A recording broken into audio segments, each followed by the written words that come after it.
예, 함께 있는데도 외롭다, 함께 있는데도 외롭다라는 제목으로 하나님 말씀 증거하도록 하겠습니다. 오늘 이 메시지 잘하는 말씀입니다. 자비를 베푼 사마리아 사람 이야기입니다. 핵심이 뭐예요? 말이 아니라는 거죠. 실제로 짐을 덜어주라. 우리도 말로 다 살라 그러지 말고 실제적으로 짐을 덜어주는 일을 해야 된다는 것입니다. 자비를 베푼다는 게 뭐예요?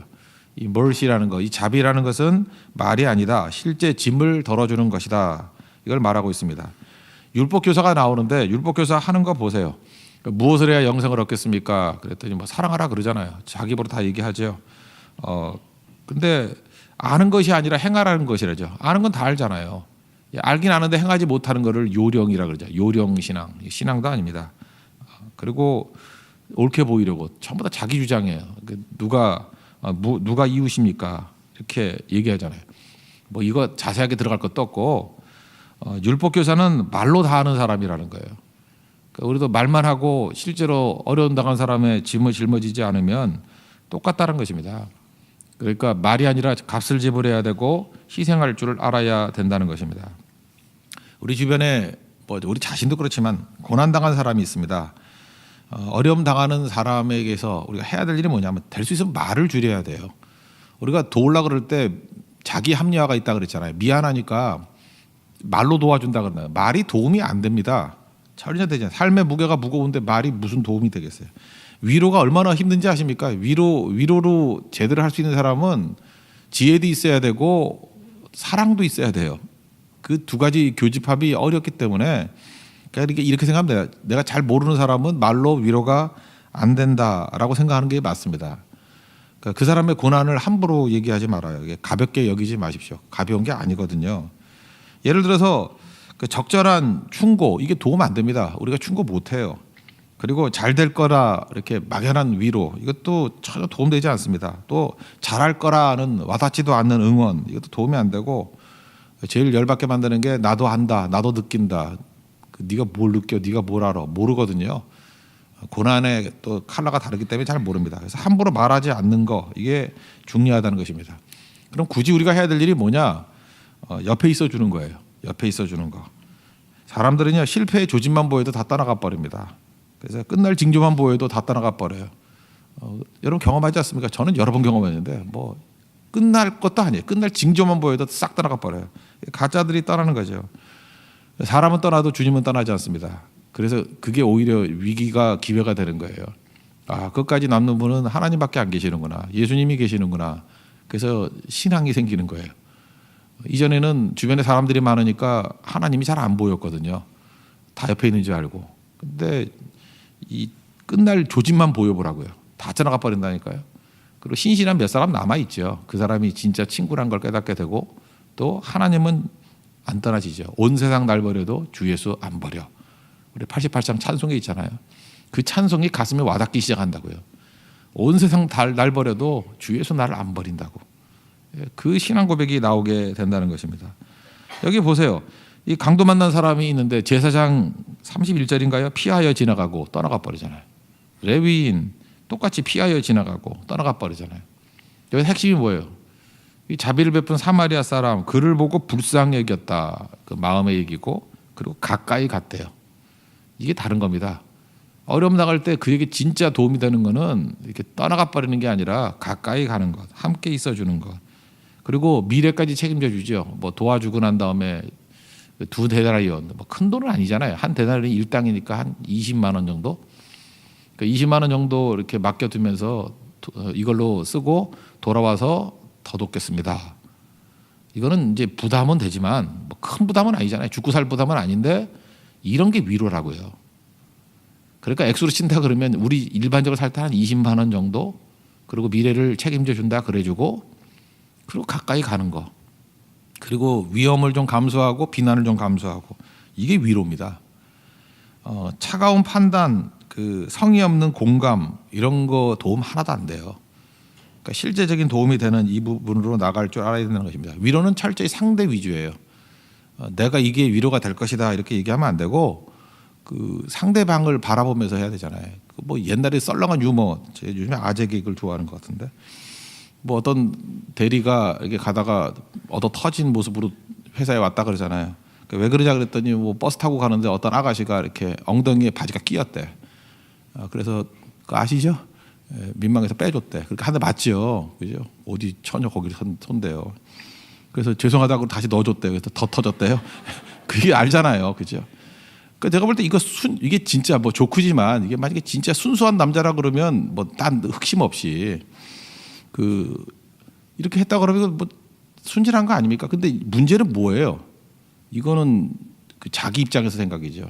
이게 그 여자 입장에서 놓고 볼 때 이건 치안이죠. 이거는 뭐 문제가 되는 거죠.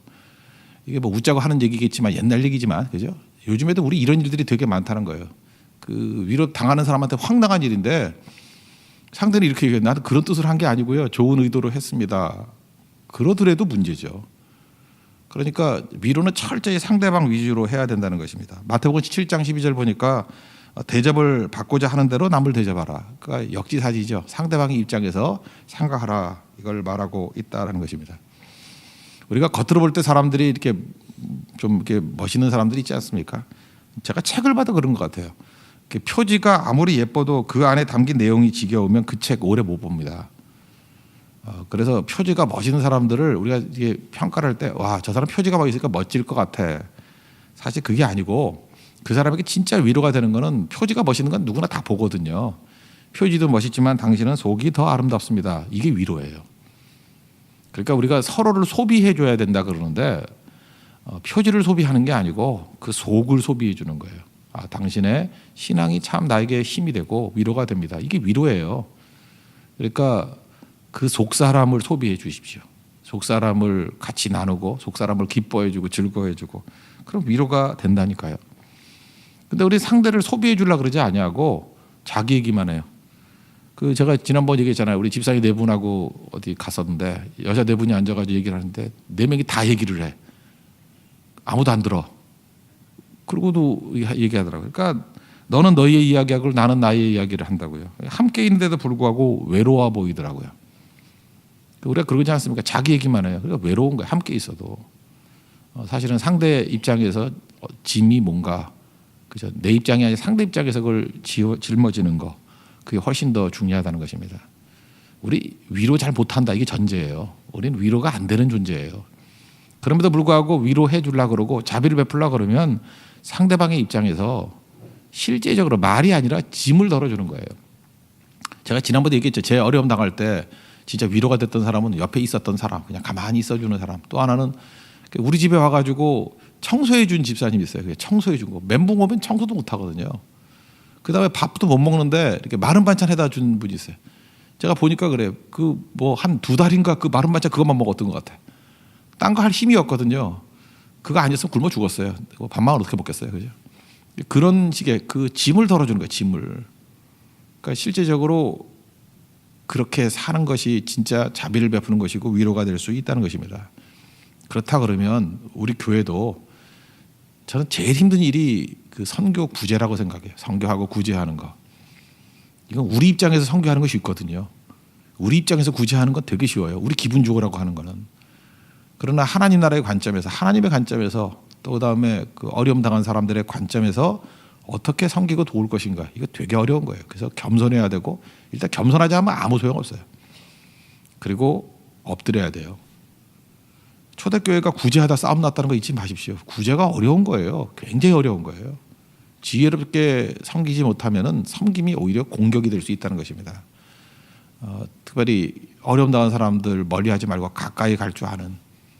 그래서 우리 예수님의 제자들아 그러면 온 세상 날 버려도 하는 사람들 있잖아요. 주 예수 안 버린다고. 그 예수님 같이 그 옆에 가줄 수 있는 거, 짐을 덜어줄 수 있는 그런 하나님의 종 되기를 바랍니다. 그러므로 두 번째 메시지는 뭐냐면 내 행동이 내 친절이 좋은 이유 만든다는 거예요. 이웃이 없다라는 건 내 책임입니다. 이웃은 내가 만드는 거지 이웃이 내게 오는 게 절대로 아니라는 것입니다. 저는 이 본문을 읽으면서 우리는 누구와 동일시하나 이런 생각을 좀 해봤으면 좋겠어요. 여기 등장인물이 크게 보면 뭐 네 아닙니까?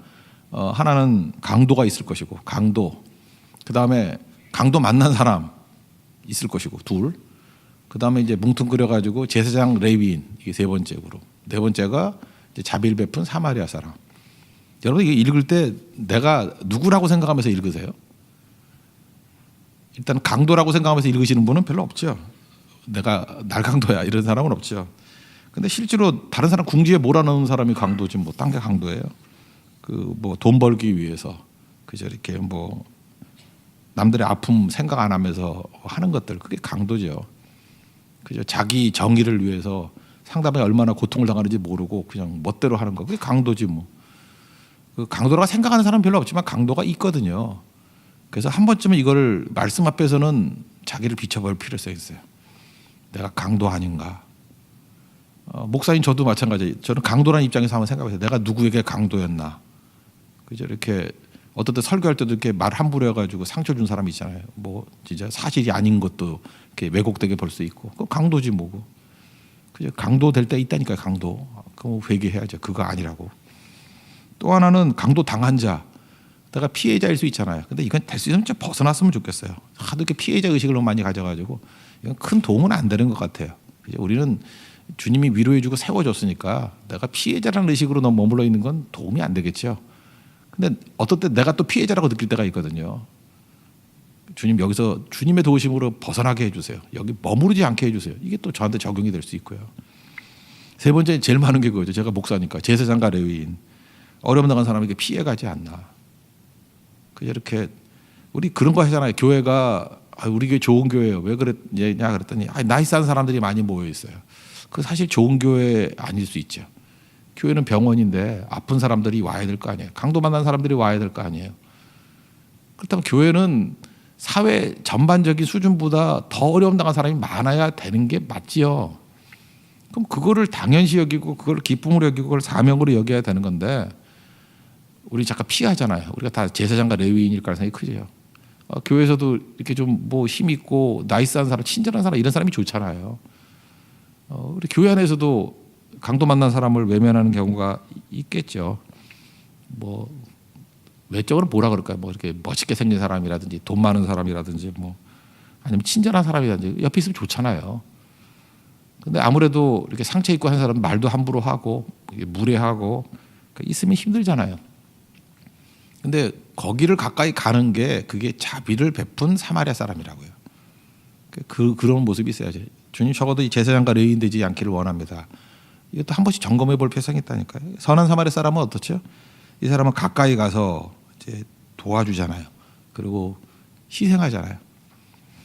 저는 하나님 앞에서 우리에게 2데나리온 정도는 항상 가지고 있을 필요성이 있다고 생각해요. 그래서 저는 또 이러다 맨날 돈 빌리면 어떡하지? 이 호주머니 속에요. 20만 원 정도는 항상 넣어 갖고 다녀요. 그 제 주변에 있는 사람 알 거예요. 일단은 뭐 선교사님들 오시면 무조건 다 내줘요. 그냥 무조건 만나면 그래서 선교사님 많이 오시는지 몰라. 하여튼 만나면 기본은 드려요 그냥. 그 어렵잖아요. 어렵고 그리고 요즘엔 그 병든 분들도 많고 해서 그다음 뭐 어떤 문제라든지 그 정도는 도울 수 있잖아요. 그리고 약속해 줄 수 있죠. 조금 더 도울 수 있다고. 그러니까 2데나리온이 이게 이틀치 일당이니까 그 정도는 큰 타격 없잖아요. 물론 부담이 안 된다는 얘기는 아니에요. 그러니까 큰 타격은 없잖아요.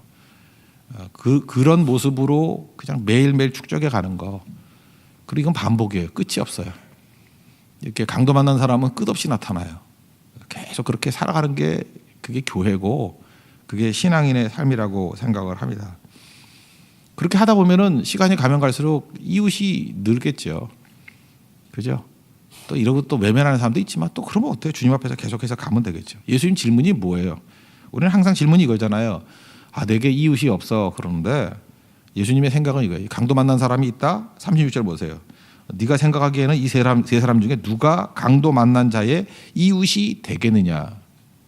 내 이웃이 누구냐를 묻지 말고 네가 이웃이 될래 안 될래. 이웃을 결정하는 건 누구에게 있다는 거예요. 내게 있다라는 거예요. 외면하면 이웃 안 되고 도와주면 이웃 된다는 거예요. 그러니까 이웃이 없다라는 거, 친구가 없다라는 것은 내 책임이라는 거예요. 이것도 잠깐만 합리화시키지 말라는 거예요. 지금 나는 뭐 교회 갔더니 친구가 없어요. 그런 얘기 많이 해요. 교회 갔더니 친구도 없고 뭐 아는 사람도 없고 그럼 그 교회의 문제가 아니라 네 책임이라는 거예요. 지금도 생각해 보세요. 조금만 이거 가지고 자기가 좀 쓸 수 있는 거 좀 절약하고 마음의 여유를 가지고 내가 누구의 이웃이 되어줄까라고 하면 도와줄 사람이 뭐 지천에 깔려 있죠. 교회에서 어려움 당한 사람이 있잖아요. 뭐 왕따 당한 사람도 있고 홀로 밥 먹는 사람도 있고 그 사람 가서 이웃 대해주는 게 뭐 힘들어요? 그죠? 너는 이 세 사람 중에 누가 그 강도 맞는 자의 이웃이 되겠느냐? 사마리아 사람이라고 말하기 싫으니까 대명사로 얘기하죠. 자비를 베푼 자입니다. 이게 좀 악한 거예요, 그죠? 누구입니다라고 말을 못 해요. 맞습니다. 자비를 베푼 자예요. 이건 대명사예요. 대명사기 때문에 이렇게 하면은 이 사람 됩니다. 이건 비오는 빈 공간이에요. 이 빈 공간에 내가 들어가라는 거예요. 저는 우리 교회가 그 이웃이 되는 교회 되기를 원합니다. 그죠? 이웃, 나의 친절로 이웃이 될 수 있다라는 거예요. 그러기 위해서는 이것도 그래요. 이게 신앙, 우리 종교개혁부터 살폈죠. 중심이 누구냐예요. 중심이. 주인이 누구냐예요. 내가 주인일 때 이거 안 돼요. 예수님이 주인일 때 예수님이 하셨듯이 우리도 할 수 있는 거고, 예수님 명령대로 우리가 따라갈 수 있는 거겠죠. 사람이 힘이 들어가고 교만해지면요, 다 자기 중심이 돼버려요. 한 번은 이게 전화가 왔어요. 누구시죠? 그래서 예, 그렇습니다. 그랬더니 잠깐만 기다리세요. 그러더니 사장님 바꿔드릴게요. 그러더라고. 한번 생각해 보세요. 그 사람이 전화 걸어서 도움을 요청하는 거거든요. 근데 지금 누구를 기다리게 만들어요? 도와주려는 사람한테 기다리게 하는 거예요. 그 사장님 나빠요. 그죠? 그 사장님 나빠요. 자기가 걸어야지. 무슨 비서 시켜가지고 누구세요? 네, 맞습니다. 잠깐 기다리세요. 누가 기다리고 있어요? 도움 받으려는 사람이 기다리고 있다고. 그 회사 주식을 사면 안 되겠다 생각을 가졌어요. 태도가 틀린 거예요. 그죠? 기다리면 자기가 기다려야지. 우리가 그럴 때가 너무너무 많다는 것입니다. 아유, 잘 몰랐어요. 근데 모르는 게 아니겠죠. 이 비슷한 예, 제가 어떤 그 좋은 생각이라는 글에서 한번 읽었던 얘기인데, 상계동에 뭐 있었는가 봐요. 집이 이제 의정부인데 밤늦게 의정부 갈 때 좀 이렇게 차가 잘 없는가 보죠. 택시를 탔대요. 타가지고 의정부 갑시다. 그랬더니 가면서 운전사가 그러더라는 거예요. 참 손님 운이 좋으십니다. 왜요? 그랬더니 마침 의정부 가는 택시거든요. 우리 집이 의정부예요. 그래서 고맙습니다. 그랬대요. 그러고 난 다음에 곰곰이 생각하니까 억울해 죽겠더라는 거예요. 아니, 누가 운이 좋은 거예요? 누가 운이 좋은 거예요? 기사가 운이 좋은 거죠. 자기 집이 의정부인데 어디 가요? 그때 의정부 갑시다 그랬더니 기분 좋은 거죠. 근데 이 한심한 이 택시 운전사는 뭐라 그래요? 손님 운이 좋대. 얼떨결에 이분은 참 좋았던 것 같아요. 감사합니다. 그랬더니 내가 감사할 게 아니라 네가 감사할 거잖아요. 그래서 굉장히 화가 나서 팁도 안 주고 너 참 운 좋은 줄 알아 그랬대. 내리고 난 다음에 한 대 팰라 그러다가, 그죠? 마음속에. 근데 이렇게 말도 안 되는 일들이 사실 우리 가운데 너무너무 많은 거예요. 그죠? 서로를 고맙게 여겨야 됩니다. 고맙게. 한번 물어볼까요? 여러분 이렇게 새벽기도 나오면은 제가 여러분에게 고마워해야 돼요? 여러분이 저한테 고마워해야 돼요? 더 생각하지 맙시다. 서로가 고마운 거예요. 그죠? 여기 아무도 없으면 제가 얼마나 힘들었겠어요. 그죠? 고마운 거고. 또 이렇게 새벽에 나왔는데 또 목사 안 나오는 교회도 많아요. 그죠? 나오니까 또 고마운 거죠. 그러니까 진짜 될라 그러면 서로를 고맙게 여기는 거예요. 서로가 서로에게 위로를 주고. 그게 교회입니다. 그래서 우리가 일방적으로 나누지 말고 언제나 적극적으로 자기중심성을 깨버리고 내가 누구에게 좋은 친절을 베풀어서 좋은 이웃이 될 것인가. 자비를 베푸는 교회. 그리고 짐을 덜어주는 교회. 그래서 위로는 내 희생이 있어야 돼, 반드시. 그래서 내가 하나님 능력을 주십시오. 더 많은 힘을 주셔서 많은 사람의 짐을 짊어지는 종이 되길 원합니다. 그게 사명자입니다. 예, 그런 사명자 되는 은혜의 역사 있기를 바랍니다. 위로, 말 아닙니다. 말은 줄이십시오. 말로는 절대로 위로가 안 되고, 말로 위로할 수 있는 존재는 진짜 1000명에 하나도 될까 말까 하다라는 거예요. 옆에 있어주고 짐을 짊어지고, 그리고 친절을 베풀고 자비를 베풀 수 있는 우리 하나님의 거룩한 종 되기를 축원합니다. 예, 모두 자리에 일어나겠습니다. 88장 찬송하겠습니다.